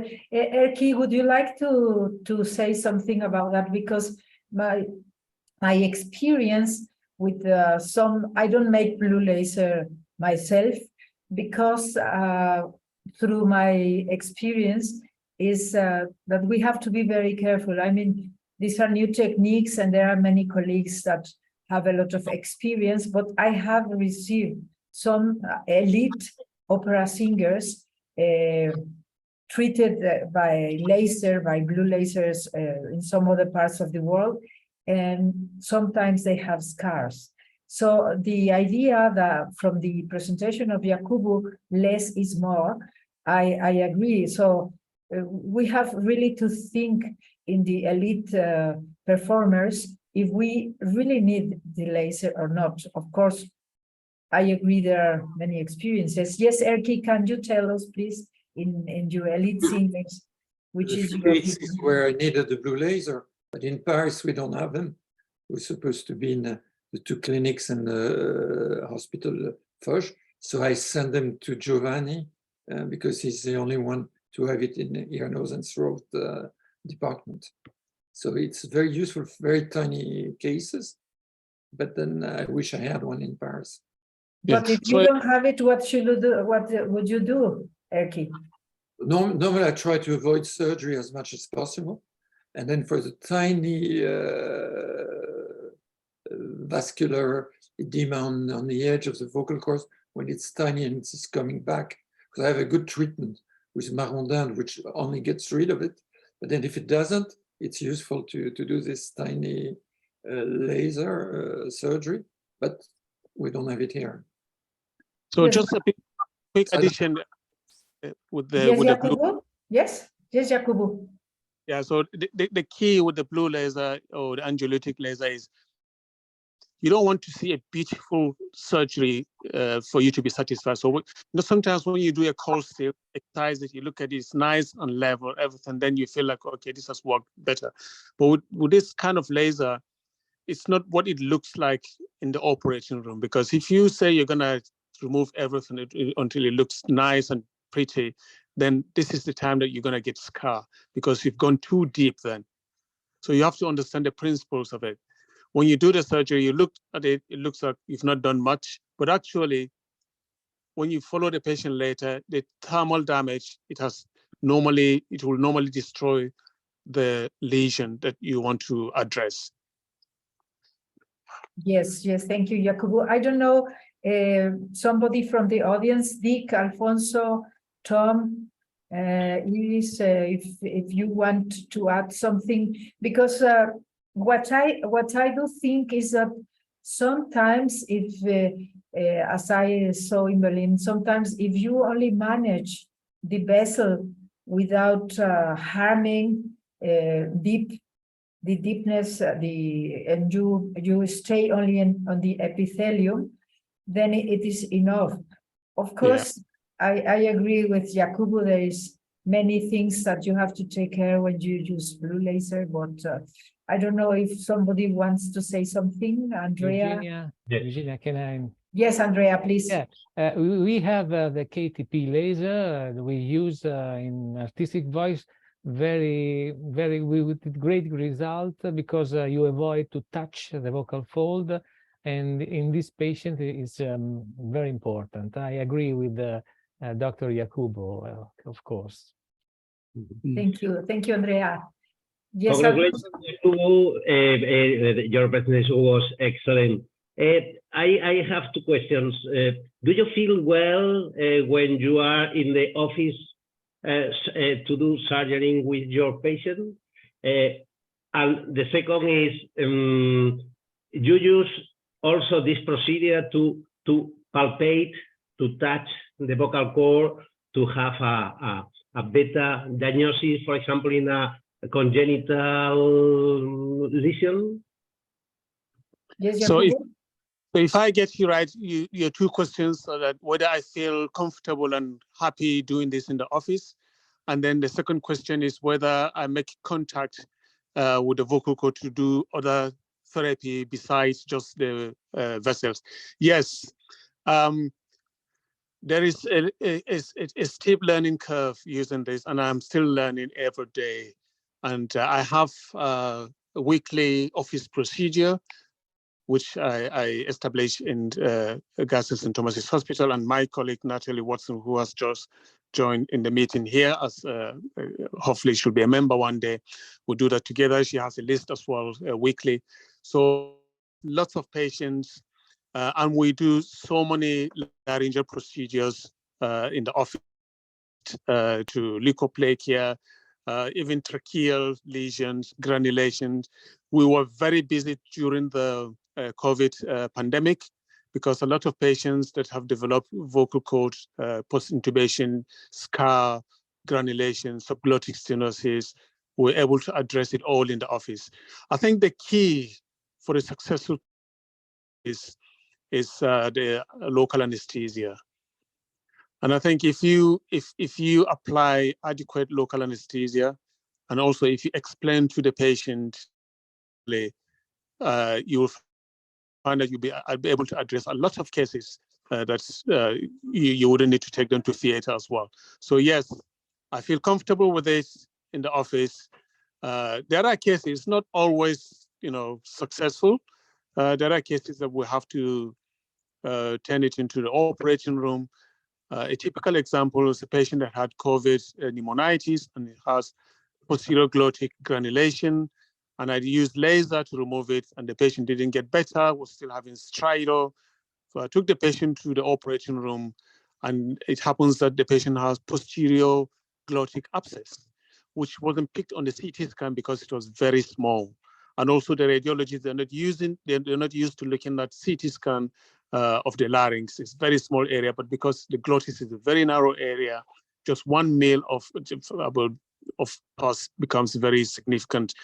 So yeah, there are times whereby it doesn't go the way you want it, but it's been very useful having such a system established in our center. Yes, thank you. Thank you very much.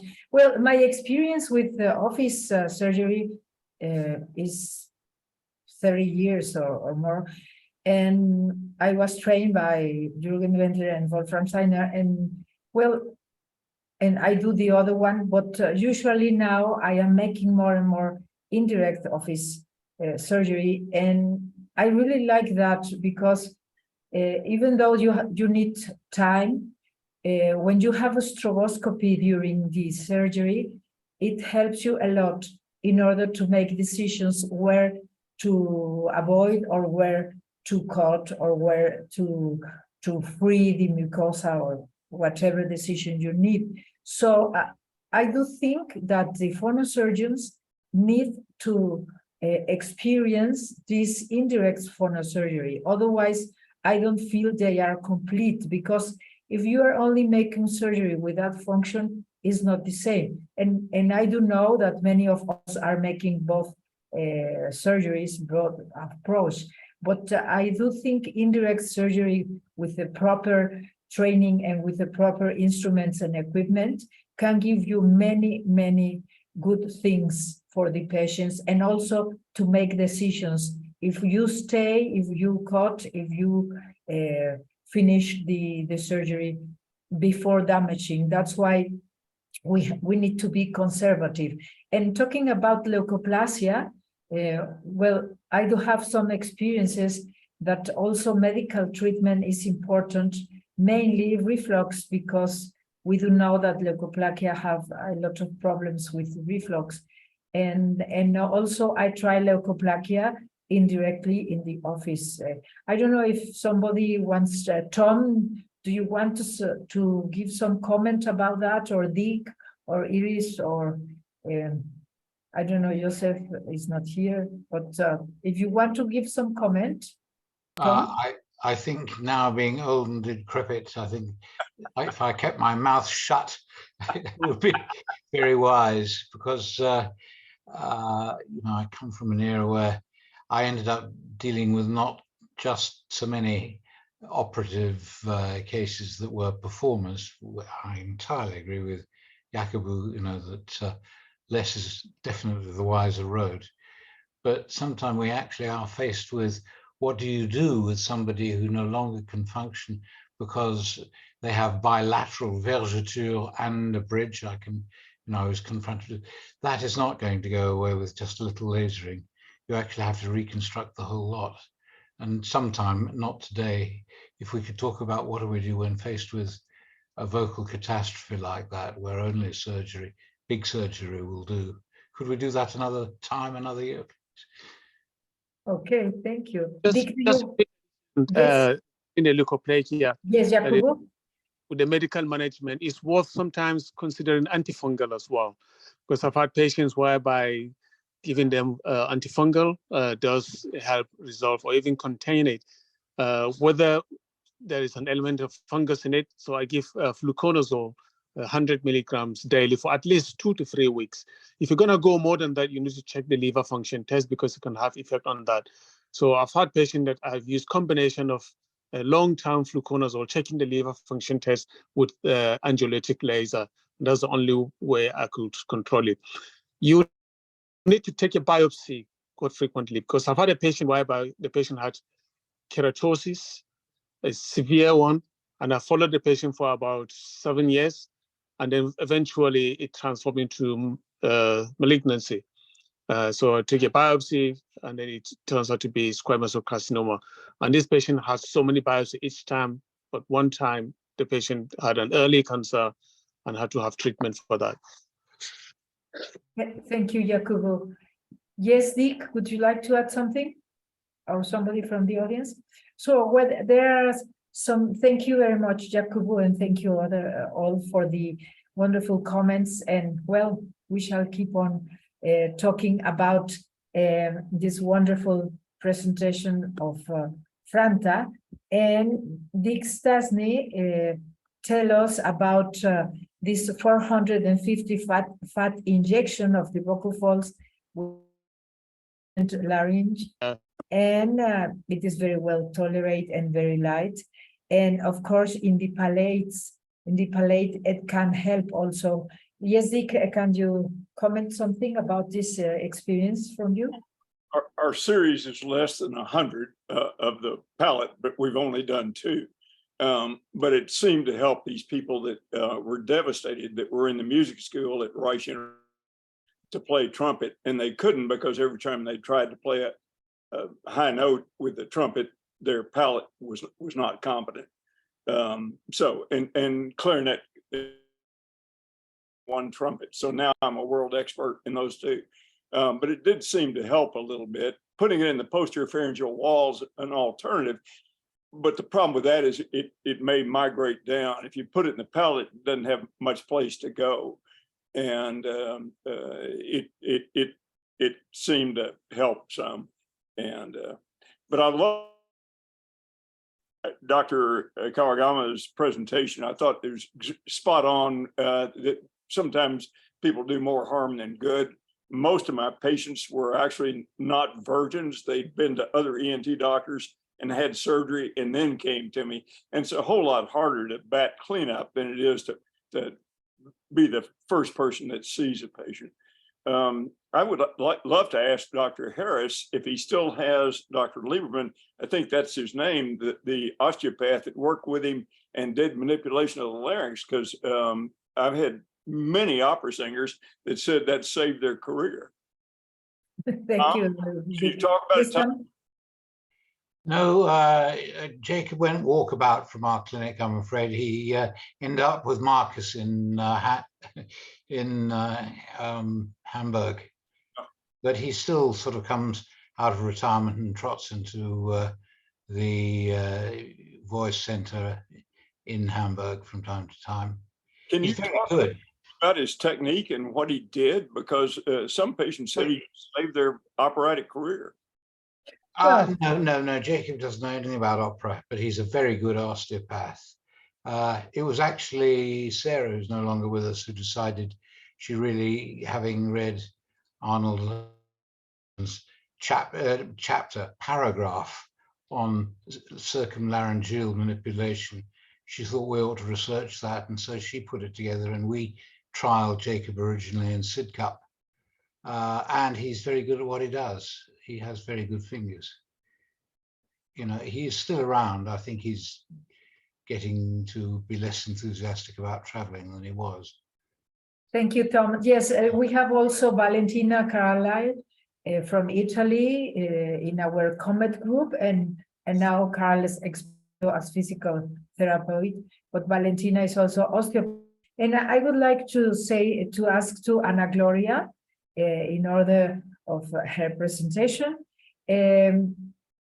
if she thinks, because you were playing instrument, if you think that that both activities can be in general well applied in a person. I mean, to be a wind instrument with singing, because sometimes these questions. Yes, Ana Gloria, tell us your experience. It depends on the instrument, because the different wind instruments make different things on the larynx and on the vocal cords. So it depends on the wind instrument. Which wind instrument would you advise for a singer, for example? Flute. And saxophone. I don't know if you say that way in English, saxophone. Brass instrument. What do you think, Jan? Saxo. Thank you.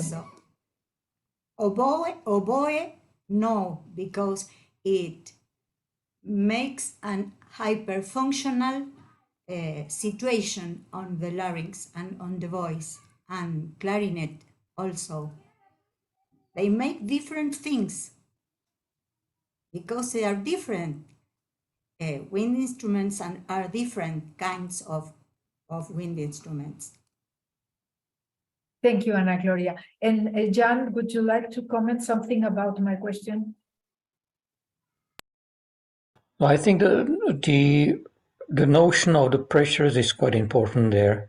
Yeah, like what Ana Gloria said, that the different instruments use different pressures, and it's not very good if a singer has to change, or if there's a person who plays that very high pressure instrument and then change into singing, because there is the tendency to use the high pressures again.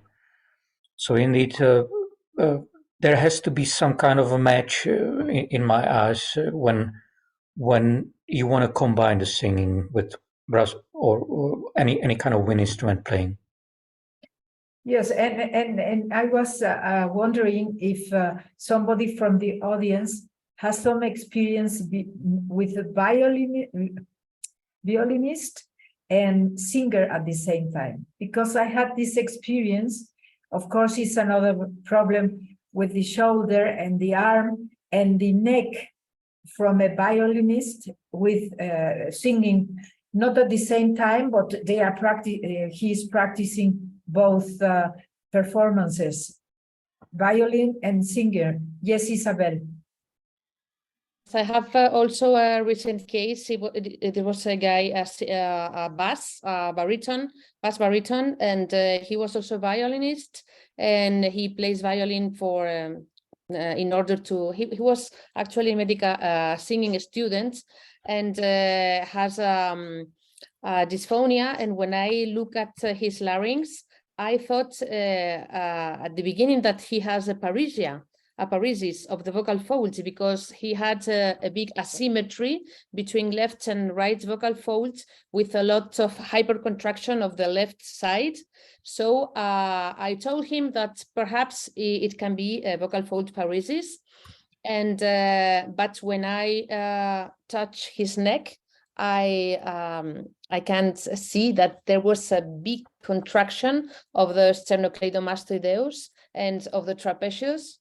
And yeah, he told me that he had problems playing violin, and so what happened was that I sent him to a physiotherapist who treats this muscular problem, and the voice came back completely, and the paresis came back completely. So this was not a paresis, of course, but osteomuscular problem that was causing the vocal problem. So I think it's, as always we say for otolaryngologists, that we are not so used sometimes to see the whole body, that in singers especially we have to see the whole body to before doing a diagnosis of a vocal fold lesion or vocal fold moving impairment. Yes, thank you very much. And I was also thinking on the standing position of some brass instruments players. Do you have something to comment about the posture, Dick? Sometimes they don't have a correct posture, and they are affecting singing because the posture of playing the brass instrument is not proper, because they have some tendencies, some trends to support the brass instrument, for example, sax or something bigger like corno, and they have some problems. I don't know if you want to comment about that, somebody from the audience, about the posture, because we are thinking about posture. No, you're exactly right. And what I wanted to do and tried to do was get somebody to fund a way we could make a instructional CD of the head of voice, the head of clarinet, the head of horn, the head of trumpet at Shepherd School of Music at Rice University, because these guys are the best of the best. The problem is when you're in other places, sometimes the band director has to control all the instruments and doesn't really have specific expertise in whether it's a flute or a clarinet or a saxophone or a trumpet. So it's nice to have people that are really at the top of their game that don't harm instrumentalists, teach them how to play it and how to work with it. And I'd love to do that. Same with vocal pedagogy. I mean, there are thousands of vocal pedagogues.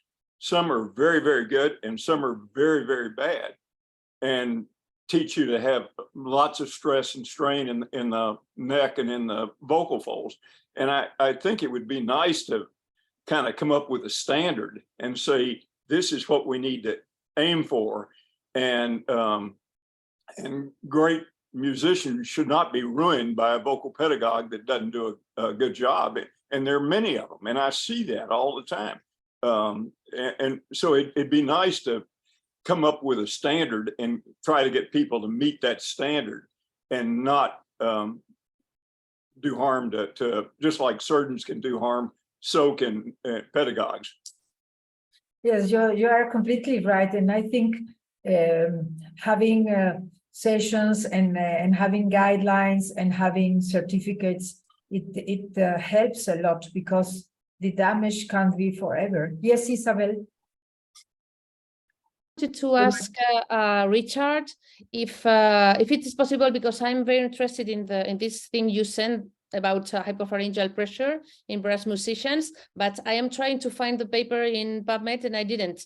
I found the paper from Jakubu. I sent it to all of you, and is this an article or is it a book or what is it's a magazine. It's a Medical Problems of Performing Artists magazine, put out by PAMA every year. But you send it to us now, dear Dick. You send it to us to comment. All you have to do, I didn't know where it was, so I Googled it. So you have to look for that. What I typed out there was just Googled, and you can get the whole article by just Googling it. Okay. Yes, yeah. One question to Jakubu about the ariepiglottic fault. It was quite interesting what you said about that there could be a lot of tension in that ariepiglottic fold, and that it could be very thin. But I wonder about, because it's so individual, how can you really tell? Do you have a good way of finding out how much tension there is and if that could cause potential problems? Yes and no. Some of this you'll have to see them more than once because you don't know what they've been doing before they come to you and when they go back again. Some of the patients that will have some compensatory stiffness in the neck as well. And this is where the manual laryngeal examination is always important. So you may have a combination of very tense, the sternocleidomastoids, the trapezius, all the neck of the muscles will be very tense as well. But there are patients that they have this tension because there may be problem on the vocal cord, they're compensating. So the reason for the tension in the epiglottic fold may be more than one fold. It may be something intralaryngeal, or it may just be just poor technique. So I think following these patients over time will help you to understand what actually is causing the problem, whether you'll be able to help them. And working with other specialties like this, speech therapists, because sometimes they may have more time in the clinic to chat to the patient and examine them and dig deep down other issues that may be contributing to that. Remember, voice disorder can be due to so many factors. Could be due to physical, emotional, and functional elements as well. And sometimes it's very difficult to tease out what actually is the problem. And this is why for these professional voice users, it's like a journey actually when you're treating them and you understand their pattern, what they do. And that would, because most likely they'll come back to you again more than once. When you understand their habits, the journey, what happens to their vocal cords each time, you'll be able to help them. There are some singers that I see them like, I think the longest I've seen, it's probably 8 years. And it's not because I couldn't cure this patient, but it's just some minimal problems. Sometimes we booked him for theater, we said we're going to operate, and then he comes back and the problem is subsided and he's singing fine again. So we'll have to be very, very careful managing this patient, that we don't jump and then say, we're going to cure you and then resolve all the problems. Because with the vocal pathologies, it's not like the normal. You have big cysts, you have vocal paralysis that you can just go in, address it, and then the patient is cured. They're completely different. So yes, there are some other telltale signs to help you with that. Yes, you are right, Jakubu, and I thank you for your comments. And we do know in this group that we need to work in team, but you need a coordinator, and the coordinator has to have the experience and the knowledge about artistic voice, because as you say, it's function, it's anatomy, and of course it's our emotions. And there are many tiny details that we have to take care of as coordinators of the team group. Otherwise, it cannot be improved as we expected. For example, if you say, okay, everything is surgery, or everything is a speech therapist, or everything is going to be osteopathy, so it is not proper to think that. I mean, we are in a group, and of course we need to know what the performer thinks about his or her own body, his or her art. Otherwise, it's difficult. So I don't know if somebody else want to add some comment to this last discussion. And yes, please. I think one of the speakers, Richard, they said, yeah, it's not just surgeons that can cause complications. And you're absolutely spot on there, because I've had a couple of patients that were referred to me from damage from osteopath. One of them developed vocal cord paralysis and stroke following a visit to an osteopath. So because of this, the level of deep massage in there, that results into a stroke and that. And there's another patient again that actually has temporarily quadriplegia because of that. So that was very serious. So we just need to be mindful that other treatment can damage the patient as well, not just the knife. Yes, I agree with you, and we have to be careful with that. Also, what the performer takes for as a herbal treatment, or as a magnet treatment, or so many alternative treatments. And now I think it's more and more used, and we shall not talk about that today, but I let you think and try to know what is happening with CBS and marijuana and some drugs that they are using in order to have a better vocal function. And it is not the case, because I know there are harms about this marijuana and CBS. Well, I want to thank you all. I don't know if you want some comment, but please, we have a lot of work to do. Yes. And I invite you to think about the roundtables that we need to discuss all these things. And also I invite you to Voice Foundation. If you are coming, please let me know. And to Antalya, Haldun, August, and me, we are going to invite you to be in the CoMeT session. Many members have already sent to Haldun August the abstracts, and we are organizing the CoMeT session schedule. And please also think about the other groups that we create for you: sponsorship, CoMeT history, the voice guidelines, and of course, everybody is invited. And I thank you very, very much. I would love to hear my dear Wolfram Seiner to talk about this, but okay. And thank you very much, Victor Schobrock, Joseph Schlomicher, Alan, Natalie, and Harmut. And I thank you all, and have a great day and have a great time. And please let me know all what you think. Don't forget, CoMeT is not only the word. Joseph, you are here, and I thought you were not here. That's why I didn't ask you. CoMeT, Joseph, before we go. I'm here, yes. I was always here. Tell us, because I was asking if somebody wants to say something. Tell us if you want to comment something about this great session that we had. Do you want to say something, Joseph? Yes, yes, very good. Thank you for your enthusiastic engagement. And I think you are the best president. I don't think so. I don't think so. Thank you very much, Joseph, for your nice words. But anyway, I do think that we are all CoMeT, and this is the most important thing, that everybody proposes, that everybody speaks, that everybody discuss. Of course, you don't want. Eugenia, one question. Did you get my information about the certificate for our government? It is okay. And yes, I sent you all the information for the bank account. Did you get it? Yes. Okay, yes, good. Thank you, Joseph. Thank you. Thank you very much. Yes. And anyway, I write you back because I couldn't write. I had some technical problems with the session of today, but I write you back. Thank you very much, Joseph. And well, I invite everybody to the webinar also. I think in our time of virtual education, CoMeT can give a lot of information to the population, to the artistic voice schools, universities, whatever. I think we are obliged to that. And I thank you very much, Natalie and Victor, and well, all my dear CoMeT friends. Thank you. My dear Tom, see you soon.